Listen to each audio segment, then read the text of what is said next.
Roubou você com a maior naturalidade do mundo, como se fosse seu direito. Meu nome é Beatriz, tenho 73 anos, e hoje vou dividir com vocês a experiência mais chocante da minha vida. Uma ligação telefônica que durou apenas 5 minutos conseguiu destruir completamente a imagem que eu tinha do meu filho e me mostrou até onde a ganância humana pode chegar. Era uma terça-feira comum de março quando meu celular tocou. Rodrigo raramente me ligava durante a semana, então pensei que pudesse ser alguma emergência. Atendi esperando talvez ouvir sobre algum problema no trabalho dele ou uma notícia da nora. Jamais imaginei que escutaria a confissão mais descarada de um crime que alguém poderia cometer contra a própria mãe. A voz dele soou estranhamente casual, como se estivesse comentando sobre o tempo ou perguntando sobre minha saúde. Não havia nervosismo, constrangimento ou qualquer sinal de que estava prestes a me comunicar algo terrível. Rodrigo simplesmente disse, com uma frieza que ainda me arrepia: "Mãe, acabei de vender suas joias e sua casa de praia. Vou usar esse dinheiro para pagar a faculdade da minha esposa." Por alguns segundos, achei que tinha ouvido errado. Meu cérebro se recusava a processar aquelas palavras. Como assim ele tinha vendido minhas coisas? Como isso seria possível sem minha autorização? Fiquei muda, segurando o telefone, enquanto ele continuava falando como se estivesse relatando os eventos mais normais do mundo. Rodrigo começou a explicar que a esposa dele, Vanessa, havia conseguido uma vaga em um curso de pós-graduação em marketing digital que custava R$50 mil. Segundo ele, essa era uma oportunidade única e eles precisavam do dinheiro imediatamente para garantir a matrícula. Falou sobre como seria importante para o futuro profissional dela e como isso beneficiaria a família toda no longo prazo. Enquanto ele tagarelava sobre planos e justificativas, minha mente trabalhava freneticamente tentando entender como meu filho tinha conseguido vender propriedades que não eram dele. As joias estavam no meu cofre particular, dentro do meu apartamento. A casa de praia em Santos estava registrada unicamente no meu nome. Não fazia o menor sentido. Quando finalmente consegui encontrar minha voz, perguntei diretamente como ele havia conseguido fazer essas vendas. A resposta veio sem qualquer hesitação ou vergonha. Ele tinha falsificado minha assinatura em todos os documentos necessários. Disse que sabia que eu criaria dificuldades se soubesse antes. Então decidiu resolver tudo sozinho e me comunicar apenas depois do fato consumado. Naquele momento, senti como se o chão tivesse desaparecido debaixo dos meus pés. Meu filho, que eu criei, eduquei e apoiei durante toda a vida, tinha cometido falsificação de documento, estelionato e furto contra mim. E o pior, estava contando tudo isso como se fosse uma travessura infantil, não crimes que poderiam resultar em prisão. As joias que Rodrigo vendeu não eram simplesmente objetos valiosos. Eram heranças da minha avó materna, Dona Conceição, que havia chegado ao Brasil fugindo da pobreza em Portugal no início do século passado. Cada peça contava uma história da nossa família. O anel de diamantes foi o primeiro presente que meu avô deu para ela quando conseguiu juntar dinheiro suficiente trabalhando nas plantações de café. Os brincos de pérolas foram comprados quando ele abriu a primeira padaria da família. O colar de ouro foi adquirido no dia em que minha mãe nasceu. Uma promessa de que a filha teria uma vida melhor que a dos pais. Essas joias atravessaram gerações, sobreviveram à Grande Depressão, às dificuldades da Segunda Guerra Mundial, às crises econômicas do Brasil. Minha avó me entregou esse tesouro no leito de morte, fazendo-me prometer que cuidaria delas e as passaria adiante quando chegasse minha hora. Durante 50 anos, guardei essas peças como relíquias sagradas, usando-as apenas em ocasiões especialíssimas. A casa de praia representava décadas de trabalho árduo como advogada. Comprei aquele imóvel em Santos nos anos 80, quando ainda estava construindo minha carreira. Era um investimento ousado para uma mulher solteira naquela época, mas eu tinha visão de futuro. Trabalhei fins de semana, feriados, madrugadas, aceitei casos difíceis, enfrentei preconceitos de colegas homens, tudo para conseguir pagar as prestações daquela casa. Durante mais de 40 anos, aquela propriedade foi meu refúgio. Era onde eu ia quando precisava pensar, descansar, me reconectar comigo mesma. Passei lua de mel ali com meu falecido marido. Foi onde levei Rodrigo quando criança para ensinar-lhe a nadar no mar. Era o lugar onde planejava passar minha velhice, ouvindo o barulho das ondas e sentindo a brisa marinha. Rodrigo vendeu 40 anos da minha vida em uma tarde, como se fosse um objeto qualquer de que ele quisesse se desfazer. Não pensou nas memórias, no esforço, no significado emocional. Para ele, eram apenas ativos que poderiam ser convertidos em dinheiro para realizar os sonhos da esposa. O que mais me chocava era a naturalidade com que ele relatava os crimes. Não demonstrava culpa, arrependimento ou sequer consciência de que havia feito algo errado. Pelo contrário, parecia esperar que eu compreendesse e aprovasse suas ações. Como se fosse óbvio que uma mãe deveria sacrificar tudo pelos caprichos do filho adulto e da nora. Perguntei quanto ele havia conseguido com as vendas. A resposta me deixou ainda mais furiosa. Ele tinha vendido tudo por menos da metade do valor real de mercado. A pressa em fechar os negócios antes que eu descobrisse fez com que aceitasse ofertas ridiculamente baixas. As joias da minha avó, avaliadas em mais de 100 mil reais, foram vendidas por 40 mil. A casa de praia, que valia pelo menos 300 mil reais, saiu por 120 mil. Rodrigo havia destruído o patrimônio de uma vida inteira por uma fração do seu valor verdadeiro. E ainda tinha a audácia de achar que estava fazendo um favor para a família. Enquanto ele continuava explicando seus planos para o dinheiro, comecei a entender que não estava lidando apenas com um erro de julgamento ou um momento de desespero. Estava diante de alguém que havia perdido completamente os valores básicos de respeito, honestidade e gratidão. Meu filho havia se transformado em uma pessoa que eu não reconhecia. Quando a ligação finalmente terminou, fiquei sentada na poltrona da sala, ainda segurando o telefone, tentando processar o que havia acabado de acontecer. 73 anos de vida, 45 anos trabalhando como advogada, décadas construindo uma reputação sólida na minha profissão. E meu próprio filho me tratava como se eu fosse uma velha incapaz de tomar minhas próprias decisões. Foi nesse momento que algo mudou dentro de mim. A dor inicial começou a se transformar em algo muito mais perigoso: determinação. Rodrigo havia cometido um erro fatal ao subestimar sua mãe. Ele não fazia ideia de com quem estava mexendo. Durante 45 anos exercendo a advocacia, construiu uma rede de contatos que muita gente invejaria. Conhecia juízes, promotores, delegados, empresários influentes, políticos, jornalistas.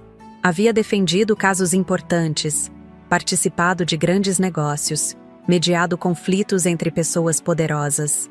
Minha agenda telefônica era um verdadeiro quem é quem da elite paulista. Rodrigo sempre soube disso, mas aparentemente pensava que uma mãe de 73 anos não teria energia ou motivação para usar esses contatos contra o próprio filho. Ele estava prestes a descobrir o quanto se enganou. Naquela noite, comecei a planejar minha resposta. Não seria um confronto direto ou uma discussão emocional. Seria algo muito mais sofisticado e devastador. Rodrigo ia aprender que mexer comigo tinha consequências que ele jamais imaginaria. Vocês que estão assistindo agora já passaram por alguma decepção parecida com alguém da família? Conhecem alguma situação onde um parente próximo traiu completamente a confiança? Quero muito saber de onde vocês estão assistindo também. Escrevam aí nos comentários sua cidade. Vou ficar muito feliz em saber que pessoas de todo o Brasil acompanham o canal Vovó Lembrou. Se vocês quiserem descobrir como essa história continua e qual foi exatamente a lição que dei no meu filho, se inscrevam no canal porque o que aconteceu depois vai surpreender todos vocês. O que Rodrigo fez comigo foi terrível, mas o que eu fiz com ele foi devastador. Foi isso o que fiz com ele, mas vou contar com calma como tudo aconteceu, porque vocês precisam entender cada detalhe dessa vingança que planejei com a frieza de quem passou décadas lidando com os piores tipos de gente nos tribunais. Depois que desliguei o telefone naquela terça-feira fatídica, permaneci imóvel por quase 1 hora. Minha mente alternava entre a incredulidade total e uma raiva surda que crescia a cada minuto. Rodrigo realmente acreditava que poderia simplesmente me comunicar sobre o roubo, como se estivesse informando que havia trocado de carro. A arrogância daquele rapaz de 46 anos era de tirar o fôlego. Levantei da poltrona com uma energia que não sentia há meses.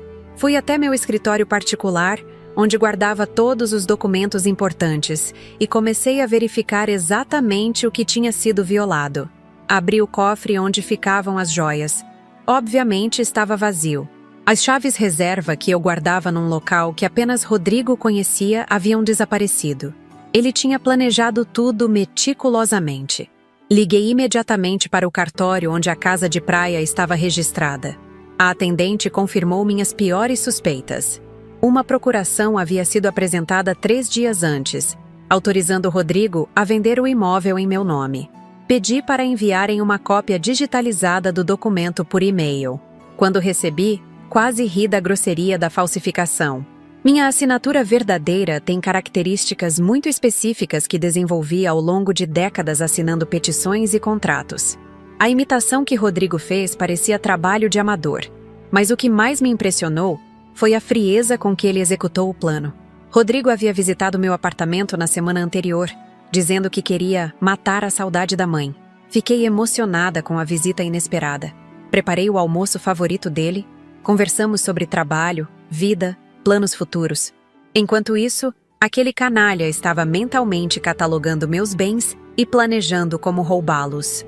Durante o almoço, ele perguntou casualmente sobre as joias da bisavó, dizendo que Vanessa havia comentado sobre elas e ficado curiosa para conhecer a história da família. Eu, ingênua, contei novamente sobre Dona Conceição, sobre como cada peça tinha sido adquirida com sacrifício, sobre o valor sentimental imenso que representavam. Rodrigo ouvia com uma atenção que interpretei como interesse genuíno pela nossa herança familiar. Na realidade, estava calculando quanto conseguiria com a venda. Depois do almoço, ele pediu para usar o banheiro e demorou mais tempo do que o normal. Agora eu entendia o porquê. Estava fazendo cópias das chaves, fotografando documentos, coletando todas as informações necessárias para executar seu plano criminoso. Enquanto eu lavava a louça na cozinha, sorrindo por ter o filho em casa, ele estava preparando meu assalto. A descoberta dessa traição premeditada foi como receber um soco no estômago. Rodrigo não havia agido por desespero ou impulso. Havia calculado friamente cada movimento, manipulado meus sentimentos, abusado da minha confiança. Era sociopatia pura. Naquela mesma noite, liguei para minha amiga doutora Márcia, uma psiquiatra com quem havia trabalhado em vários casos de família ao longo dos anos. Precisava de uma perspectiva profissional sobre o comportamento do meu filho. Márcia me ouviu atentamente e fez algumas perguntas perturbadoras sobre a personalidade de Rodrigo ao longo da vida. Comecei a recordar episódios da infância e adolescência que havia ignorado ou minimizado na época. Rodrigo sempre foi manipulador, mesmo criança. Conseguia o que queria através de mentiras elaboradas, chantagem emocional ou encenações dramáticas. Na escola, culpava outros alunos por suas travessuras. Em casa, inventava histórias para escapar de punições. Eu atribuía tudo isso à criatividade e inteligência dele. Na adolescência, as manipulações se tornaram mais sofisticadas. Rodrigo mentia sobre notas, sobre onde estava passando as noites, sobre dinheiro que sumia de casa. Sempre tinha explicações plausíveis e uma capacidade impressionante de parecer sincero enquanto mentia descaradamente. Eu, como mãe dedicada, acreditava em suas versões e defendia meu filho quando outros questionavam seu comportamento. Durante a faculdade de Direito, ele se envolveu em algumas situações questionáveis que eu preferi ignorar. Houve acusações de cola em provas, suspeitas de falsificação de documentos acadêmicos, conflitos com professores que duvidavam da autenticidade de seus trabalhos. Rodrigo sempre conseguia se livrar das encrencas com explicações convincentes e promessas de mudança. Eu pagava advogados quando necessário e acreditava que eram apenas equívocos de juventude. Márcia me fez ver que o comportamento atual não era uma aberração, mas a evolução natural de uma personalidade antissocial que eu havia ajudado a criar ao protegê-lo das consequências de seus atos durante toda a vida. Rodrigo havia aprendido que podia fazer qualquer coisa porque mamãe sempre estaria lá para resolver os problemas. A conversa com a psiquiatra foi um divisor de águas.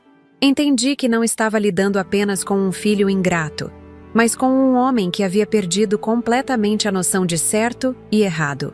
Alguém que via outras pessoas, incluindo a própria mãe, como objetos a serem manipulados para conseguir o que desejava. Na quarta-feira de manhã, tomei a primeira atitude concreta. Fui à delegacia mais próxima e registrei um boletim de ocorrência por estelionato, falsificação de documento e furto. O delegado que me atendeu ficou chocado quando expliquei que o autor dos crimes era meu próprio filho. Apresentei as cópias da procuração falsificada, os comprovantes das transações bancárias que Rodrigo havia feito e todo o material que comprovava suas ações criminosas. O delegado me explicou que, tecnicamente, eu poderia processar criminalmente meu filho e ele enfrentaria uma pena de 2 a 8 anos de prisão pelos crimes cometidos. Também poderia mover uma ação civil para recuperar os bens ou o valor equivalente. Mas algo dentro de mim queria uma justiça mais personalizada. Saí da delegacia com o boletim de ocorrência registrado, mas sem a intenção de levá-lo à frente imediatamente. Aquele documento seria minha garantia, minha arma secreta para usar no momento certo. Por enquanto, tinha planos muito mais interessantes para o futuro do meu filho querido. Durante a tarde, comecei a fazer algumas ligações estratégicas. 45 anos de advocacia me ensinaram que informação é poder. E eu tinha acesso a informações que poderiam destruir qualquer reputação profissional na cidade de São Paulo. Minha primeira ligação foi para o Dr. Antônio Rezende, sócio de um dos maiores escritórios de advocacia corporativa da região. Antônio tinha sido meu cliente em um divórcio complicado anos atrás, e eu havia conseguido proteger seus bens de uma ex-esposa particularmente gananciosa. Ele me devia alguns favores. Expliquei discretamente que meu filho havia demonstrado questões éticas graves recentemente e que eu não recomendaria ninguém a fazer negócios com ele. Antônio entendeu perfeitamente o que isso significava no mundo jurídico. Prometeu espalhar a informação na próxima reunião do conselho do escritório, onde vários advogados importantes da cidade costumavam se encontrar mensalmente. A segunda ligação foi para Dr. Fernando Menezes, um juiz aposentado que havia se tornado consultor empresarial. Fernando tinha conexões em praticamente todos os escritórios de advocacia de São Paulo e era respeitado como uma autoridade ética na profissão.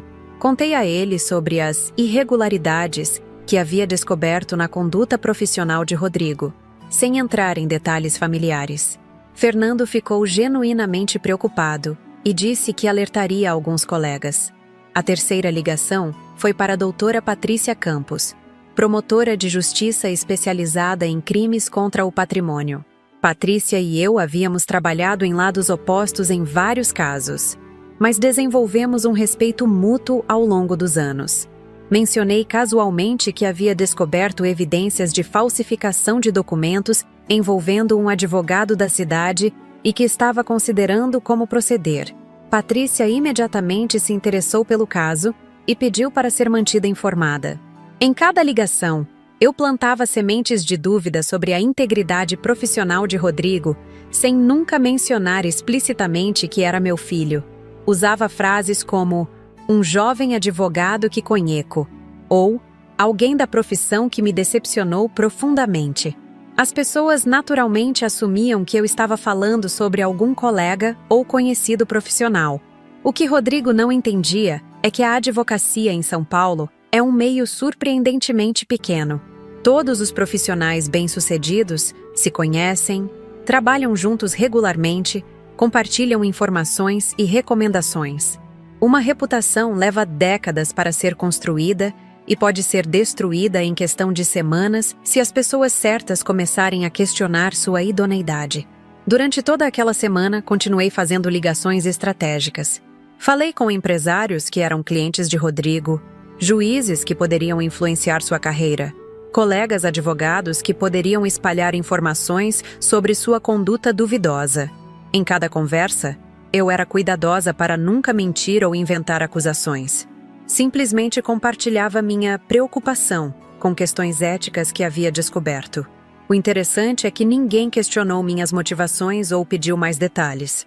Minha reputação na profissão era tão sólida que as pessoas automaticamente assumiam que eu tinha boas razões para estar preocupada com a conduta de algum colega. Acreditavam em minha palavra sem hesitar. Enquanto isso, comecei também a investigar a situação financeira de Rodrigo e Vanessa. Através de contatos no sistema bancário, descobri que eles estavam com dívidas muito maiores do que imaginava. Tinham financiamentos de apartamento, carro, cartões de crédito no limite, empréstimos pessoais. O dinheiro da venda das minhas coisas mal cobriria uma fração dos compromissos que haviam assumido. A tal faculdade de Vanessa era apenas mais um item na lista de gastos irresponsáveis do casal. Eles viviam muito acima de suas possibilidades, gastando dinheiro que não tinham em luxos desnecessários. Rodrigo dirigia um BMW financiado. Vanessa usava bolsas de grife compradas no cartão de crédito. Eles frequentavam restaurantes caros e faziam viagens internacionais pagas em prestações. O roubo das minhas coisas não era para investir no futuro da família, como Rodrigo havia alegado. Era para tampar buracos numa gestão financeira completamente irresponsável. Meu filho havia me roubado para sustentar um padrão de vida insustentável, baseado em aparências e futilidades. Essa descoberta intensificou ainda mais minha determinação de dar-lhe uma lição inesquecível.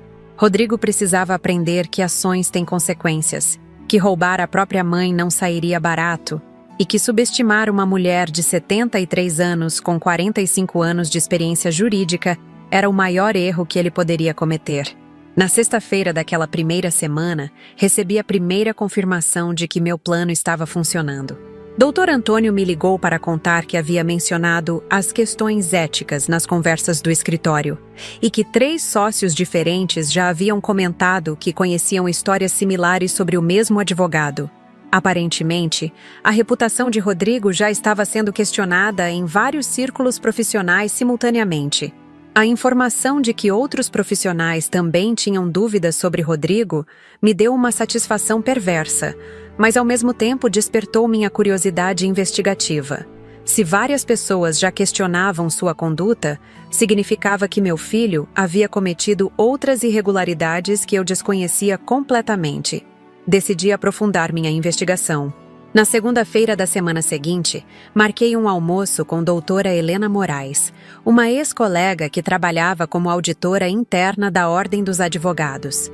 Helena tinha acesso a informações privilegiadas sobre processos disciplinares e reclamações contra profissionais da área. Durante o almoço num restaurante discreto no centro da cidade, Helena me revelou dados alarmantes.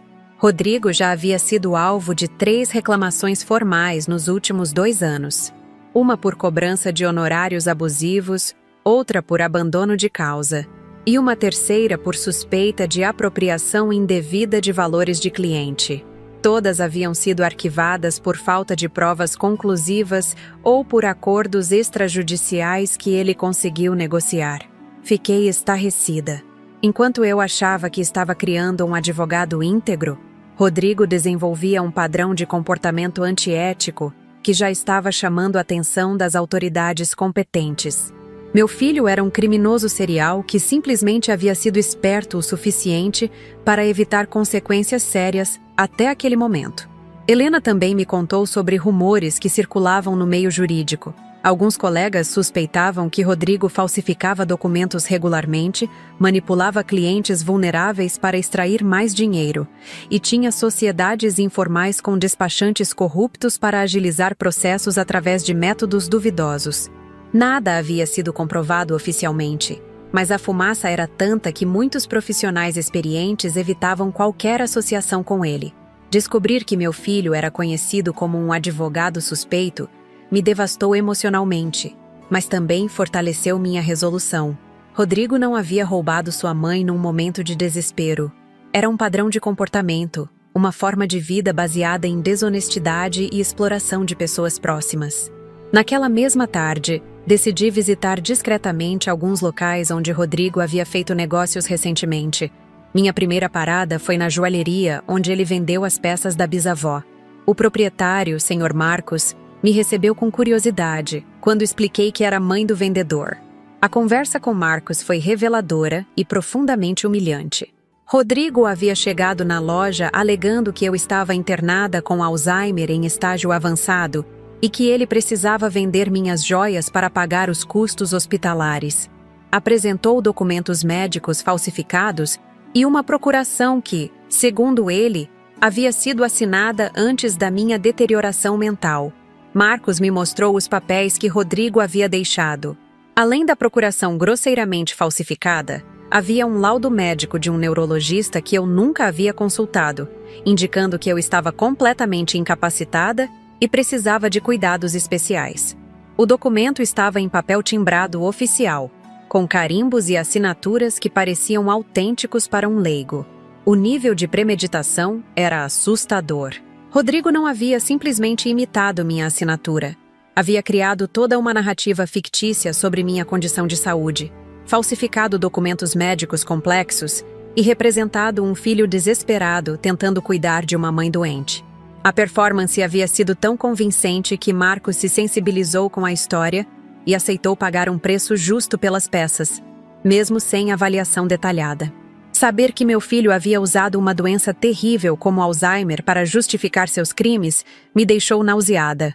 Ele havia explorado a compaixão de estranhos, criado uma versão fictícia de mim como uma velha senil e incapacitada, tudo para facilitar seu roubo. Era uma crueldade que transcendia a simples ganância.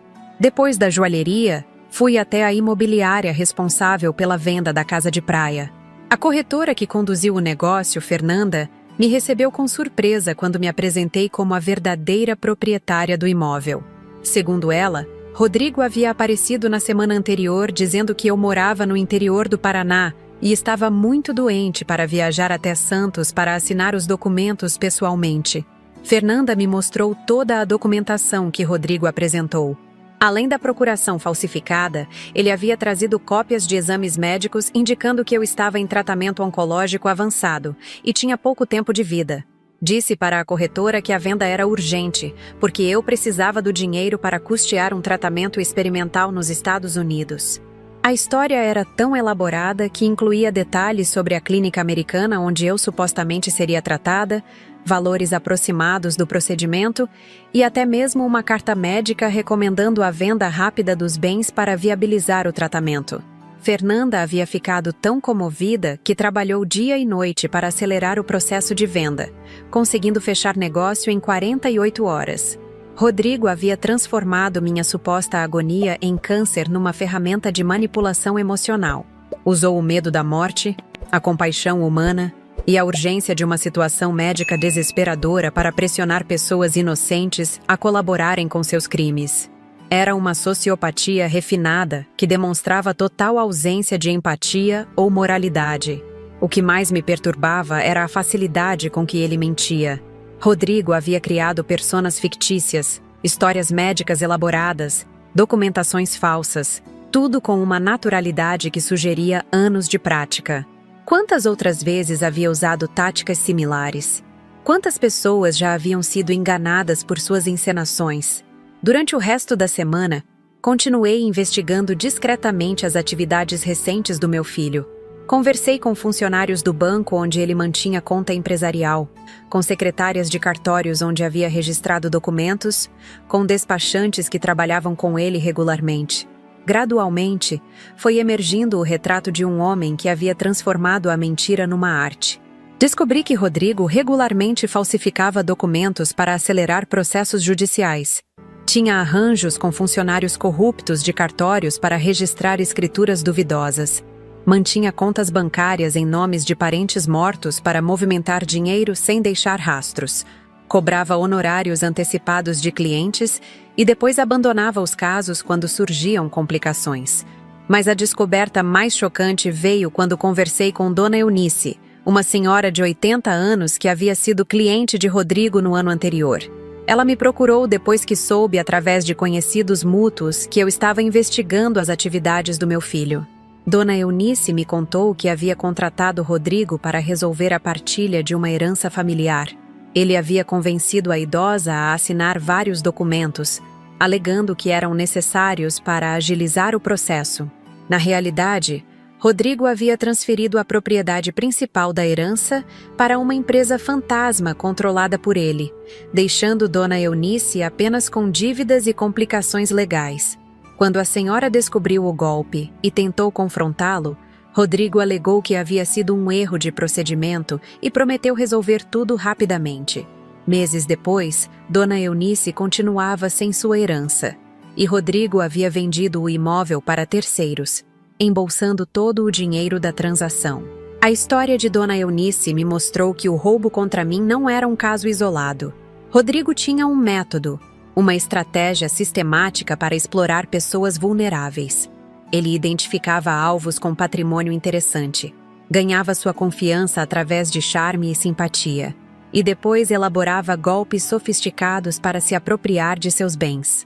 Naquele momento, entendi que não estava lidando apenas com um filho ingrato, mas com um criminoso profissional que havia escolhido sua própria mãe como mais uma vítima de seus esquemas. Eu era apenas mais um nome na lista de pessoas que ele havia roubado ao longo dos anos. A descoberta de que Rodrigo vinha praticando crimes há tanto tempo e que havia desenvolvido uma reputação terrível no meio profissional mudou completamente minha abordagem. Não bastava mais dar-lhe uma lição educativa sobre respeitar a família. Era necessário desmontar completamente a estrutura criminosa que ele havia construído. Comecei então a segunda fase da minha vingança: documentar sistematicamente todos os crimes que Rodrigo havia cometido contra outras pessoas. Se ele queria brincar de criminoso, ia descobrir como uma advogada experiente desmonta uma organização ilegal. Passei os dias seguintes coletando depoimentos de vítimas, cópias de documentos falsificados, registros bancários suspeitos, gravações de conversas comprometedoras.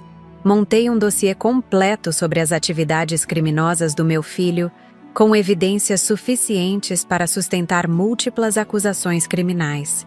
Paralelamente, intensifiquei minha campanha de desmoralização profissional. Comecei a ligar diretamente para clientes atuais de Rodrigo, alertando-os discretamente sobre irregularidades que havia descoberto.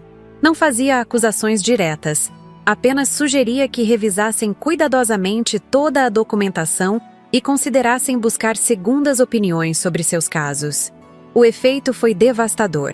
Em questão de dias, 3 clientes importantes cancelaram seus contratos com Rodrigo. Outros começaram a fazer perguntas incômodas sobre procedimentos e documentos que haviam assinado.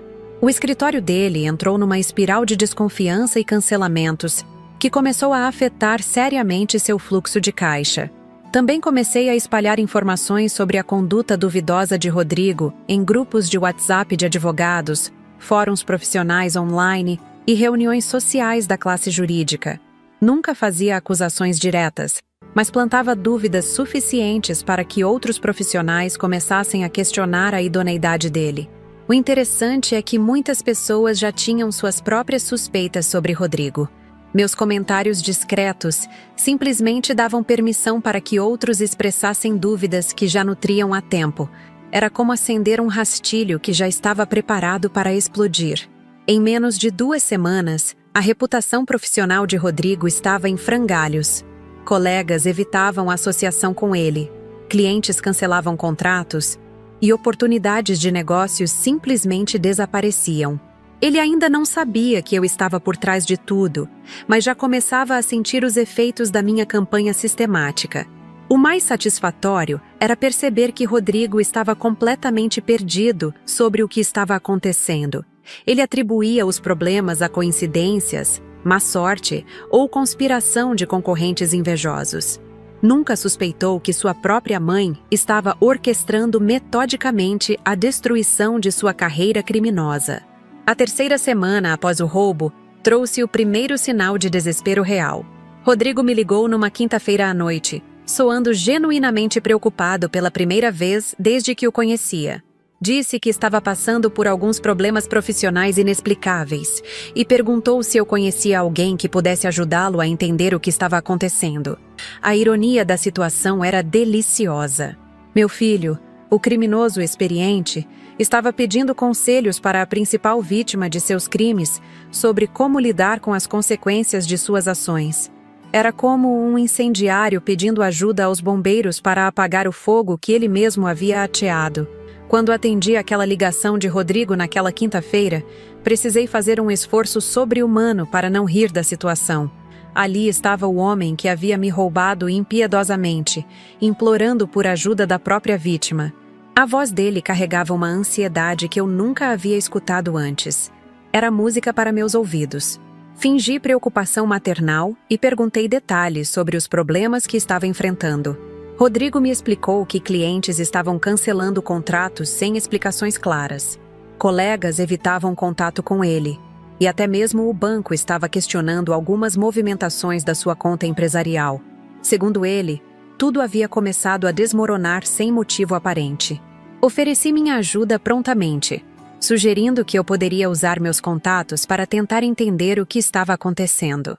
Rodrigo aceitou com gratidão desesperada, sem imaginar que eu era a arquiteta de toda aquela destruição.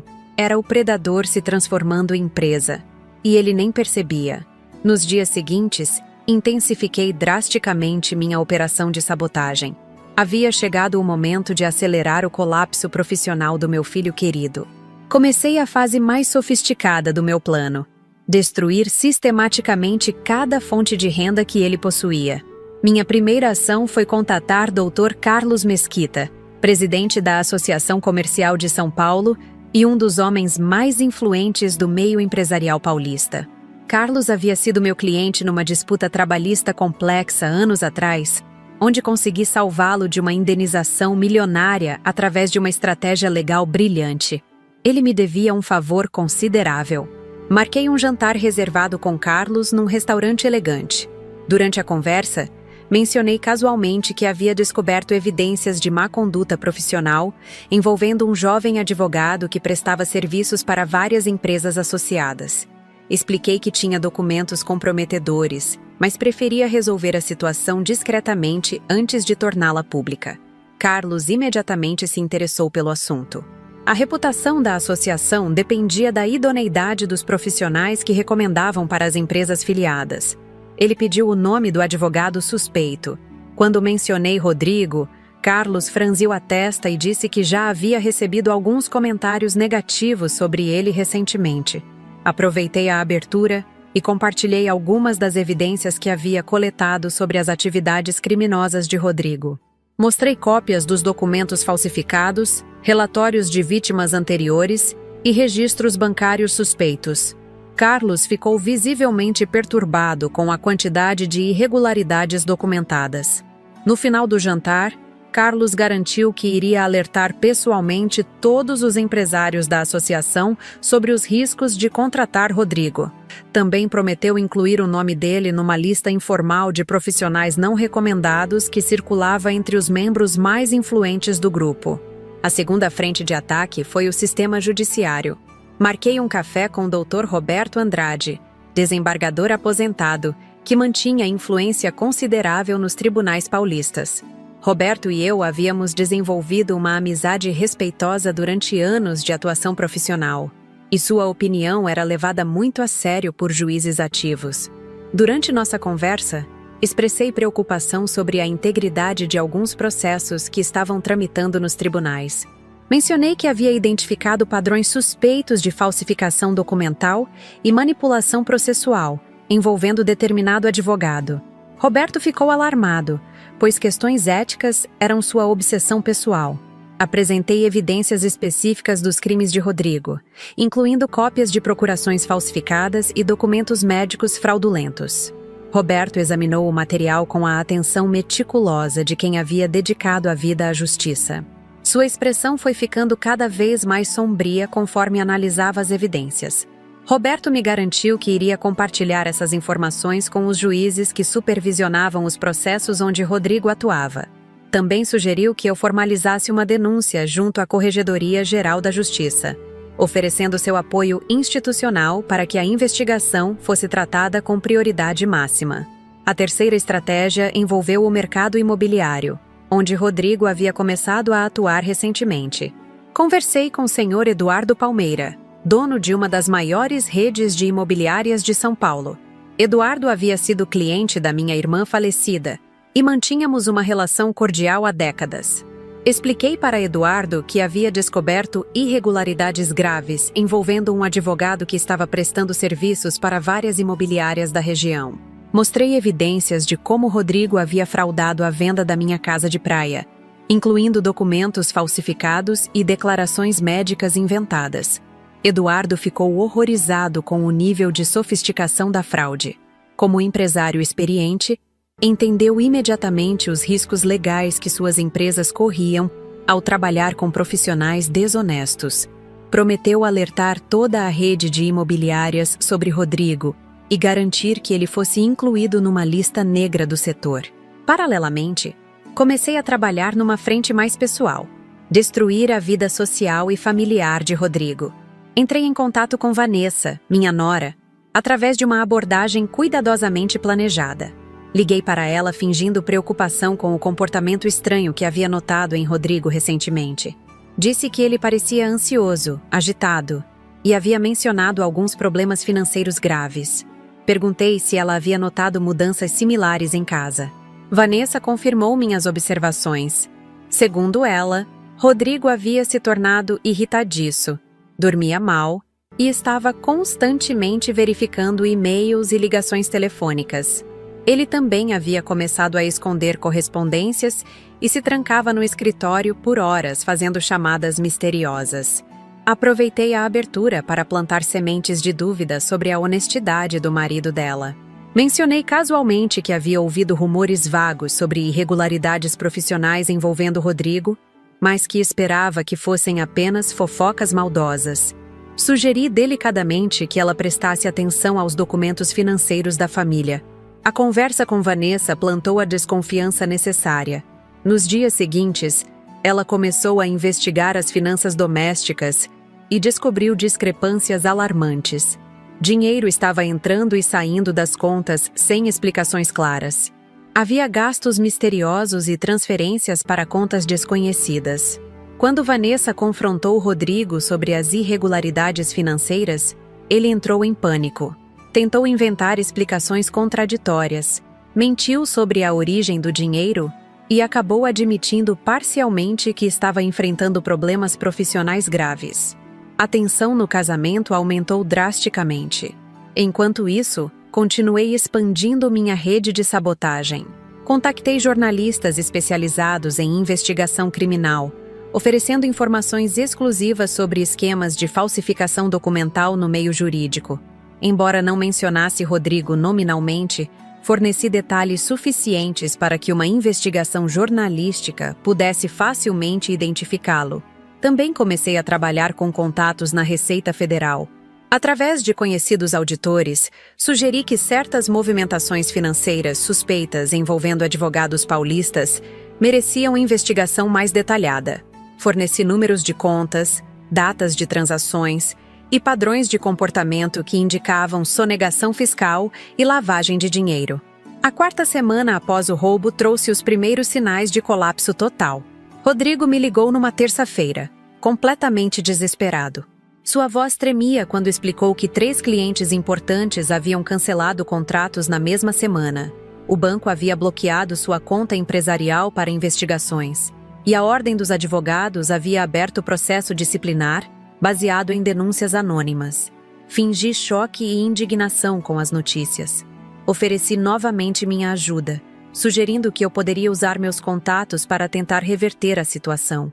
Rodrigo aceitou desesperadamente qualquer auxílio que eu pudesse oferecer. Foi quando decidi dar o golpe de misericórdia. Liguei para Dr. Maurício Santos, promotor de justiça especializado em crimes financeiros. Maurício havia sido meu colega na faculdade e mantínhamos uma amizade sólida há décadas. Marquei um encontro urgente para apresentar evidências de um esquema criminoso complexo. Durante o encontro, entreguei para Maurício um dossiê completo sobre as atividades de Rodrigo. Incluía depoimentos de vítimas, cópias de documentos falsificados, registros bancários comprometedores e até mesmo gravações de conversas onde ele admitia irregularidades. Era material suficiente para sustentar múltiplas acusações criminais. Maurício ficou impressionado com a qualidade e quantidade das evidências. Prometeu iniciar investigação formal imediatamente e garantiu que o caso seria tratado com prioridade máxima. Também alertou que, baseado no material apresentado, Rodrigo provavelmente enfrentaria prisão preventiva assim que fosse formalmente indiciado. A quinta semana marcou o início do fim. Rodrigo recebeu intimação oficial do Ministério Público para prestar depoimento sobre irregularidades em sua atuação profissional. Simultaneamente, a Ordem dos Advogados suspendeu preventivamente sua licença para exercer a advocacia, baseada nas múltiplas denúncias recebidas. Quando Rodrigo me ligou para contar sobre a intimação, sua voz estava completamente quebrada. Ele chorava abertamente, dizendo que não entendia como sua vida havia desmoronado tão rapidamente. Implorava que eu usasse meus contatos para salvá-lo da investigação criminal. Mantive a farsa maternal até o final. Prometi fazer tudo o que pudesse para ajudá-lo, sugerindo que ele contratasse os melhores advogados criminalistas da cidade. Recomendei inclusive alguns colegas que eu sabia que cobrariam fortunas pelos serviços, acelerando ainda mais o colapso financeiro dele. A sexta semana trouxe a notícia que eu estava esperando. A Polícia Federal havia aberto inquérito sobre lavagem de dinheiro e organização criminosa envolvendo advogados paulistas. Rodrigo estava na lista dos principais investigados, baseado nas evidências que eu havia fornecido discretamente através de múltiplos canais. O cerco estava se fechando rapidamente. Rodrigo havia perdido a licença profissional, os clientes, as fontes de renda e enfrentava investigações criminais em múltiplas frentes. Sua reputação estava destruída, seu casamento estava em crise e suas dívidas cresciam exponencialmente enquanto sua capacidade de pagamento desaparecia. Mas eu ainda não havia terminado. O plano final envolveria revelar minha identidade como a arquiteta de toda aquela destruição, num momento cuidadosamente escolhido para causar máximo impacto psicológico. Rodrigo ia descobrir que sua própria mãe havia orquestrado metodicamente a ruína de sua vida. O momento da revelação chegou numa manhã de segunda-feira, exatamente 2 meses depois daquela ligação fatídica onde Rodrigo confessou ter vendido meus bens. Escolhi cuidadosamente o timing. Ele estava no fundo do poço, sem saídas aparentes, completamente vulnerável. Era hora de mostrar quem realmente controlava o jogo. Rodrigo havia passado o fim de semana tentando desesperadamente encontrar advogados dispostos a defendê-lo. A maioria dos criminalistas renomados da cidade já havia recusado o caso, alegando conflitos de interesse ou agenda lotada. Na verdade, eu havia conversado discretamente com vários deles, explicando a natureza dos crimes e sugerindo que evitassem associação com aquele tipo de cliente. Liguei para ele numa segunda-feira cedo, fingindo ter descoberto informações importantes através dos meus contatos. Disse que precisávamos conversar urgentemente e sugeri um encontro no meu apartamento.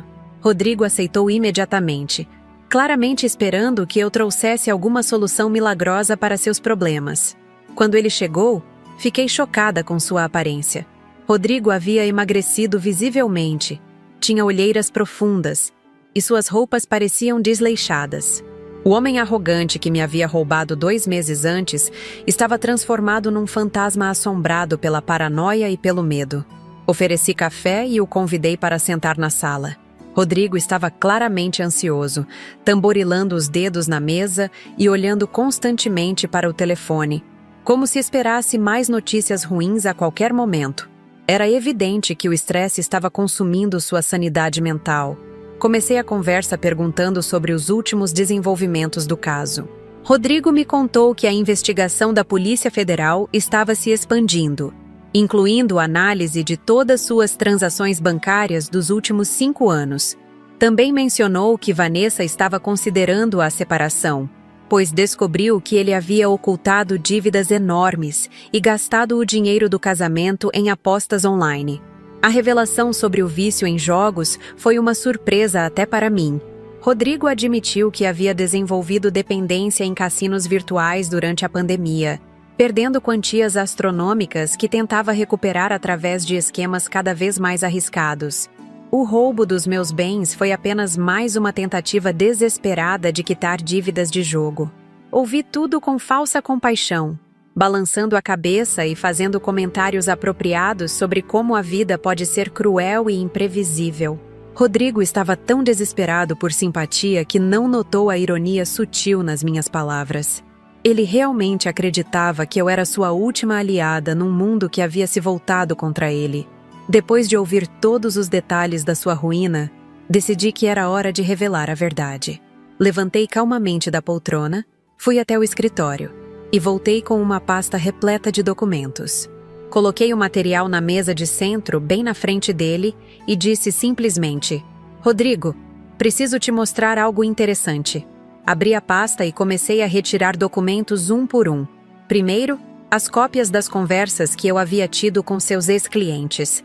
Depois, os registros das ligações que fiz para empresários influentes. Em seguida, as evidências que havia compilado sobre seus crimes anteriores.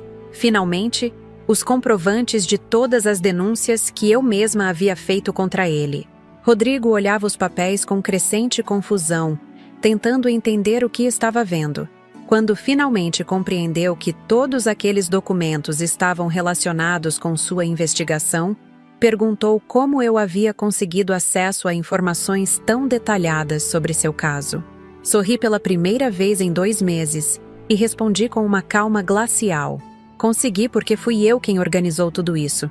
Cada ligação cancelada, cada cliente perdido, cada denúncia feita contra você, tudo foi obra minha. Você roubou a mãe errada, meu filho. A expressão no rosto de Rodrigo foi algo que jamais esquecerei.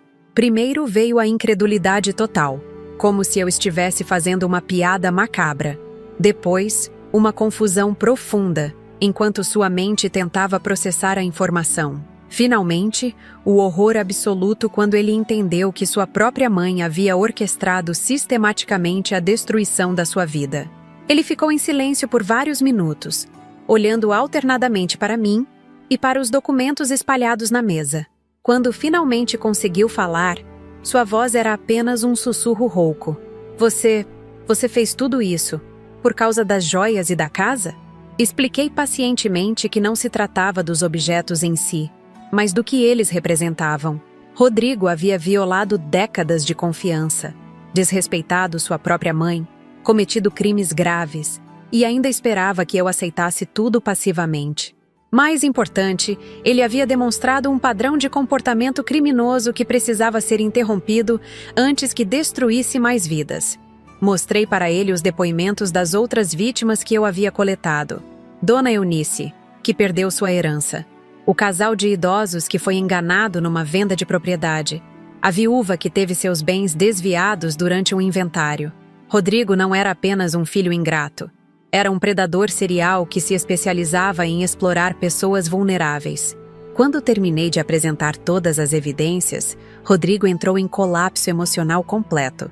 Começou a chorar convulsivamente, implorando perdão, prometendo devolver tudo, jurando que mudaria completamente. Era patético ver um homem de 46 anos se desintegrando como uma criança assustada. Mas eu não estava interessada em dramalhão.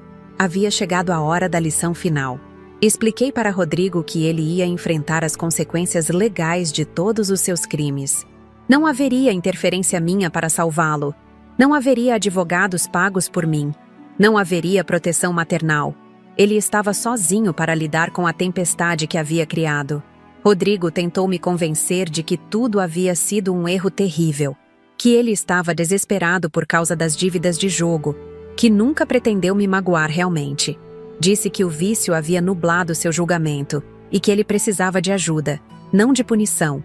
Era a típica manipulação emocional que ele usava com todas suas vítimas. Respondi que ele tinha razão sobre precisar de ajuda. A prisão ofereceria tempo suficiente para reflexão e eventual reabilitação.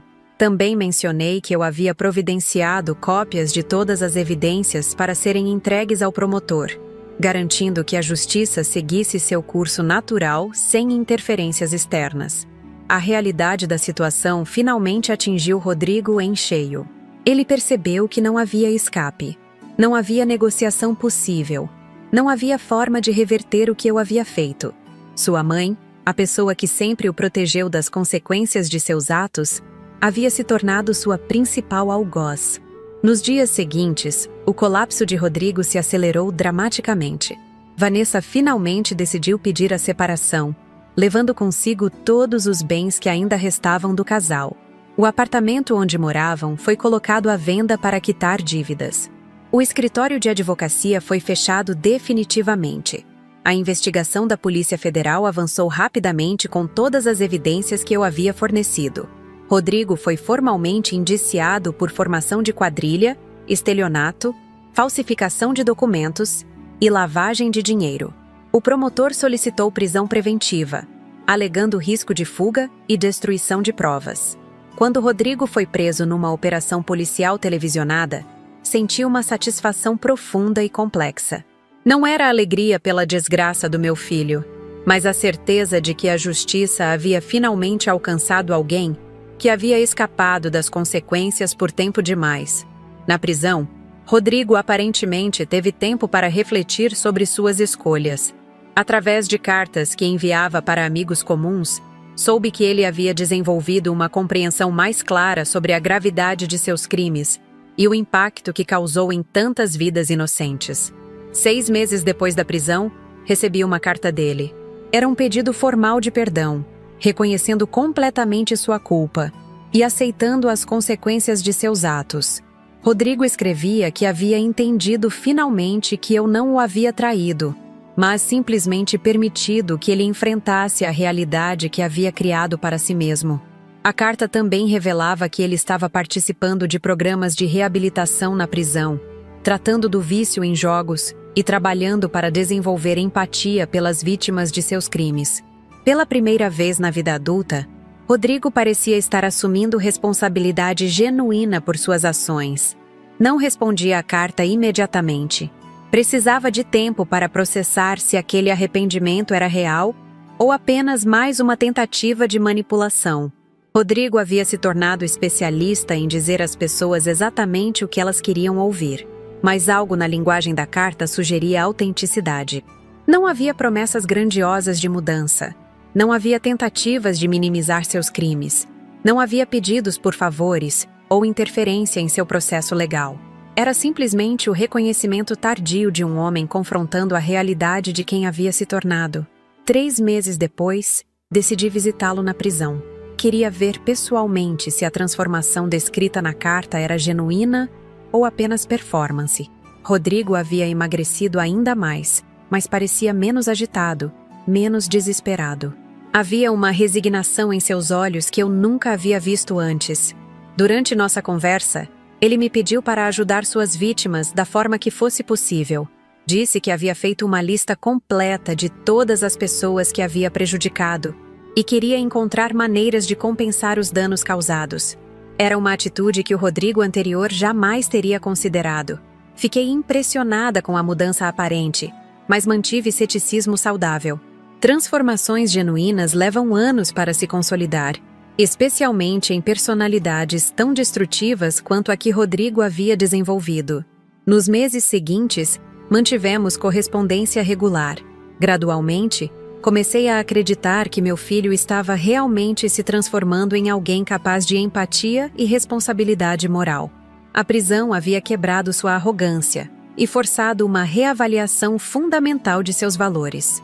1 ano depois de tudo ter começado, Rodrigo foi condenado a 8 anos de prisão.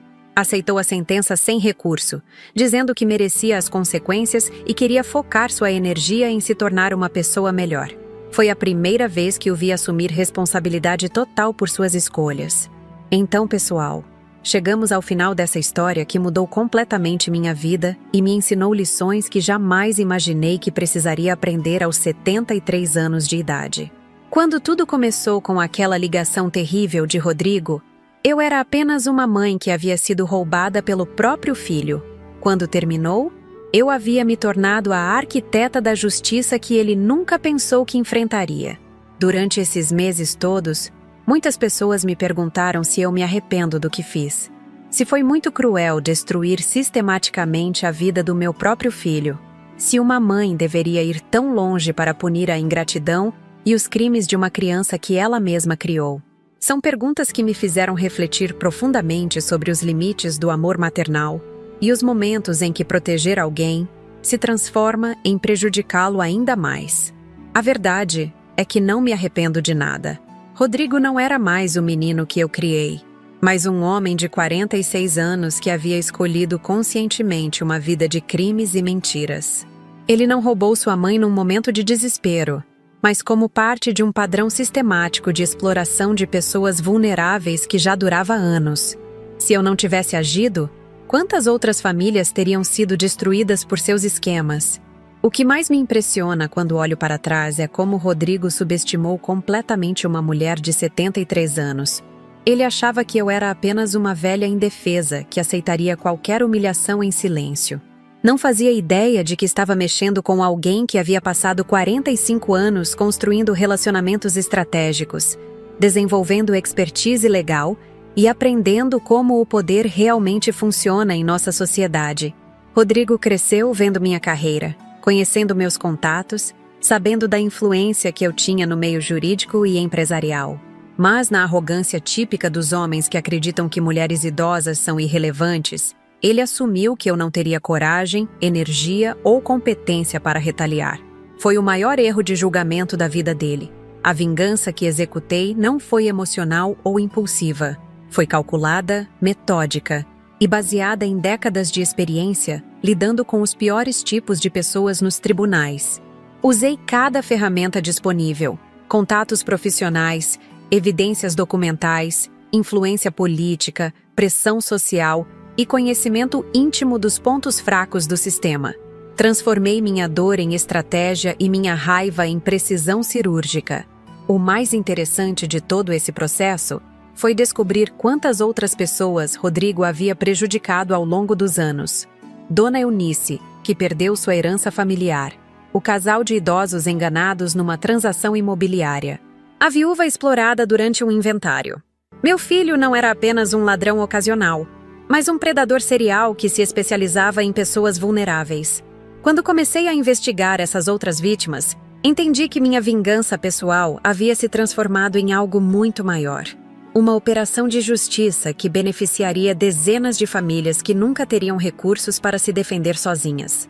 Rodrigo finalmente estava pagando por todos os crimes que havia cometido, não apenas o que fez contra mim. A transformação que presenciei nele durante o processo também foi reveladora.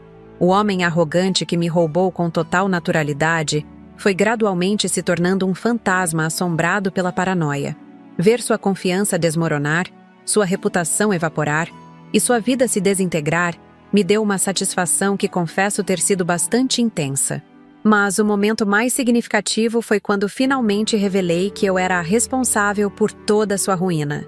A expressão de choque absoluto no rosto de Rodrigo quando entendeu que sua própria mãe havia orquestrado metodicamente sua destruição foi algo que levarei para o túmulo. Era a materialização perfeita da frase: nunca subestime uma mulher que não tem mais nada a perder.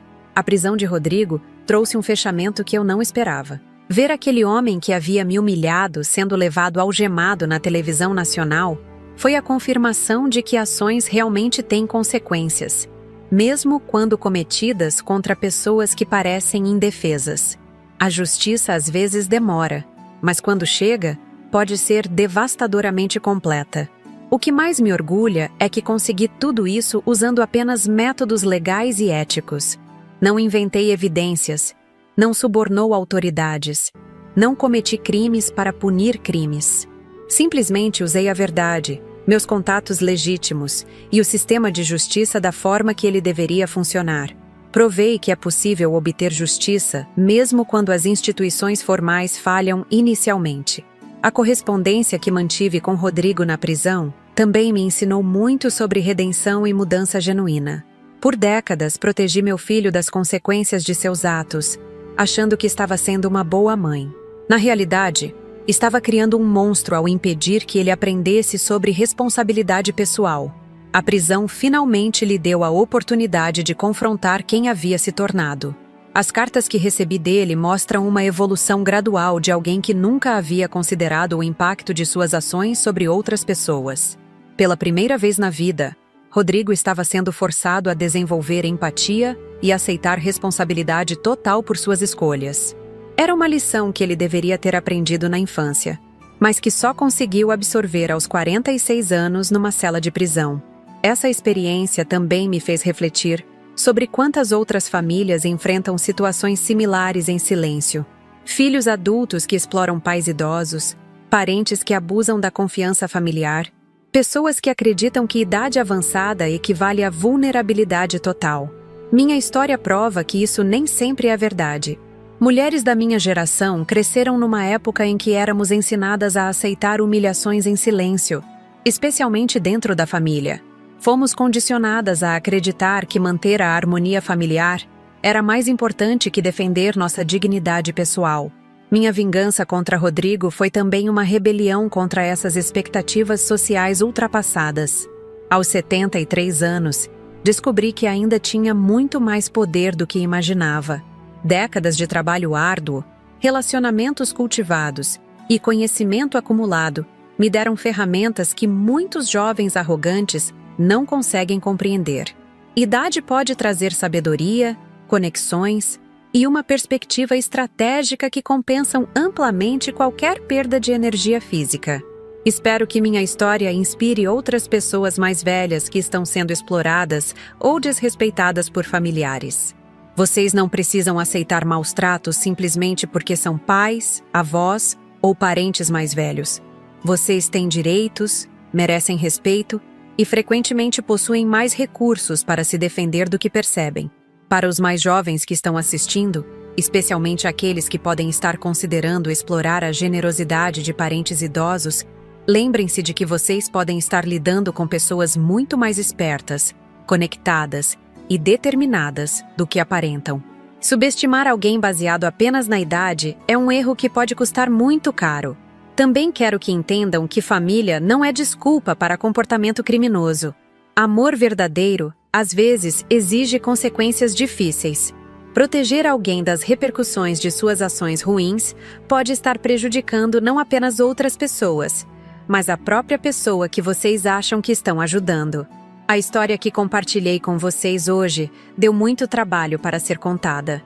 Reviver esses momentos dolorosos, organizar todos os detalhes e transformar tudo numa narrativa coerente exigiu um esforço emocional considerável.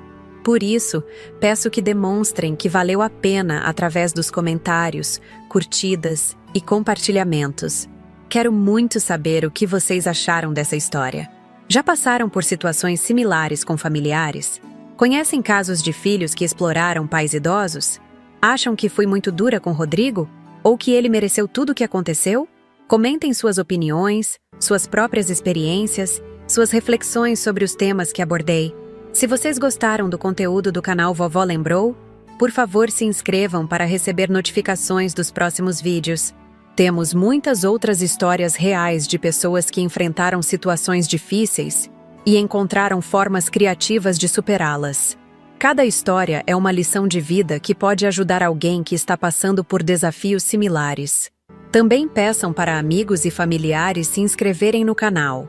Quanto mais pessoas acompanharem nosso trabalho, mais histórias conseguiremos compartilhar. Cada inscrito nos motiva a continuar produzindo conteúdo de qualidade que realmente faça diferença na vida das pessoas. Não se esqueçam de curtir este vídeo e compartilhar com pessoas que possam se beneficiar desta história. Vocês não imaginam quantas famílias estão enfrentando conflitos similares e precisam de exemplos de como lidar com situações difíceis de forma inteligente e efetiva. Para aqueles que querem apoiar ainda mais nosso trabalho, temos a opção do Valeu Demais, que é uma forma de vocês ajudarem financeiramente com os custos de produção do canal. Fazer esses vídeos diariamente exige equipamentos, tempo, pesquisa e muita dedicação. Cada contribuição, por menor que seja, nos ajuda a manter a qualidade e frequência dos conteúdos. O Valeu Demais nos permite investir em melhores equipamentos de gravação, contratar ajuda para pesquisa e edição, e dedicar mais tempo para encontrar e desenvolver histórias interessantes. É uma forma de vocês se tornarem parceiros na missão de trazer mais conteúdo educativo e inspirador para o YouTube brasileiro. Lembrem-se de que criar conteúdo de qualidade todos os dias é um trabalho em tempo integral. Cada vídeo representa horas de preparação, gravação, edição e divulgação. Quando vocês contribuem através do Valeu Demais, estão investindo diretamente na continuidade e melhoria do nosso trabalho. Muito obrigada por terem acompanhado até aqui. Voltem sempre para conferir as próximas histórias do canal Vovó Lembrou. Garantimos que cada vídeo trará novos aprendizados, emoções e reflexões que podem fazer diferença real nas suas vidas. Um grande abraço para todos. E até a próxima história, que certamente será tão impactante quanto esta que acabamos de compartilhar.